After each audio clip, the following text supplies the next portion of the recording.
In the heart of the old town of Blackwood, nestled deep in a valley, there stood a dilapidated mansion. The townsfolk spoke of it only in hushed tones, for it was cursed, they said, by an unspeakable evil. Its history was shrouded in darkness, and most who ventured too close to it would never be seen again. But, as is often the case with curiosity, a group of 5 friends decided to explore the dreaded mansion on a moonless night. The group consisted of Sarah, the fearless leader, and her 4 friends, Jake, the skeptic, Emily, the believer, Alex, the thrill-seeker, and Lily, the quiet observer. Armed with flashlights, they gathered in front of the mansion's wrought iron gate. Its intricate design seemed to writhe with sinister intent, but the allure of the unknown was too strong to resist.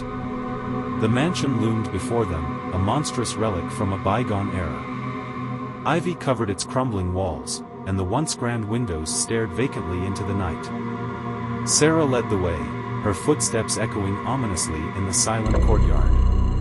The air grew colder with each step they took, as if the very atmosphere around the mansion had turned against them. As they entered the foyer, the creaking floorboards sent shivers down their spines. Dust danced in the beams of their flashlights, revealing faded portraits of a family long forgotten. The walls seemed to absorb their light, casting eerie shadows that flickered and danced as if mocking their intrusion. Emily whispered, "Do you hear that?" The group fell silent. Faint, mournful music drifted through the air, like a ghostly symphony. It seemed to emanate from deep within the mansion. Alex grinned, excitement coursing through his veins. "Let's follow it," he suggested. Jake raised an eyebrow, his skepticism wavering in the face of the inexplicable. "You're serious? This place gives me the creeps." Sarah, undeterred, took the lead once more. "Come on, it's just some old music. We need to find out what's going on here." They followed the haunting melody through darkened corridors and up a grand staircase that groaned under their weight. Each step seemed to take them further into the abyss. Finally, they reached a door that seemed to beckon them. Sarah turned the handle, and the door swung open with a spine-chilling creak. What they found inside defied all reason. It was a ballroom frozen in time. Crystal chandeliers hung from the ceiling, casting a pale, ghostly glow.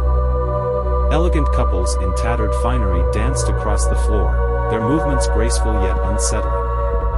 The music, hauntingly beautiful, emanated from a grand piano played by no visible hands. Lily's voice trembled as she whispered, "This is impossible. It can't be real." Emily stared wide-eyed at the spectral dancers. "We've stumbled into something beyond our understanding." As they watched in awe and fear, a figure detached itself from the swirling waltz. It was a woman, her face obscured by a porcelain mask. She approached them with an ethereal grace, her eyes empty voids behind the mask. The group backed away, their hearts pounding. Alex, ever the daredevil, called out, "Who are you? What's happening here?" The masked woman's voice was like the whisper of the wind through the trees. "We are the lost souls of this mansion, trapped in an eternal dance of despair. We yearn for freedom, and you have awakened us." Sarah stepped forward, her determination unwavering. "How can we help you?" The woman extended a delicate hand, her fingers adorned with ornate rings. "There is a curse upon this mansion. To break it, you must find the key to our release, hidden within its depths." With that, the woman dissolved into mist, merging once more with the spectral dance. The group exchanged nervous glances before resuming their exploration, guided by the hope of freeing the trapped souls. They combed through forgotten rooms, deciphered cryptic riddles, and braved chilling encounters with restless spirits. Along the way, they uncovered the tragic tale of a family torn apart by jealousy and betrayal, their souls bound to the mansion in a never-ending cycle of suffering. As they ventured deeper into the mansion's darkest recesses, they discovered a hidden chamber. Within it, an ornate chest awaited them.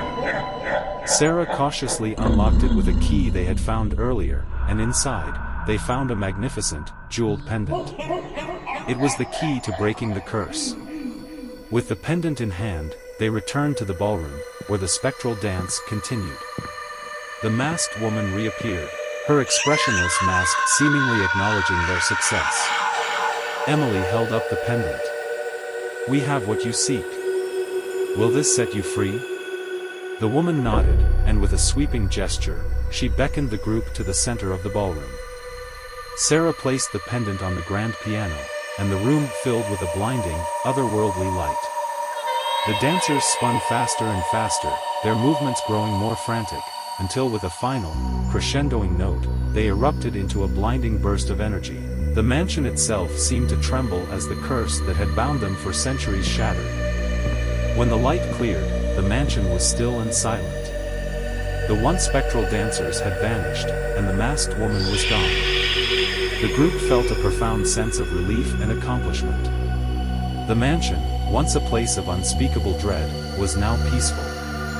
As they made their way back to the entrance, a single, mournful note echoed through the corridors, a bittersweet farewell from the spirits they had freed. With a mixture of awe and reverence, the group left the mansion, forever changed by their encounter with the supernatural.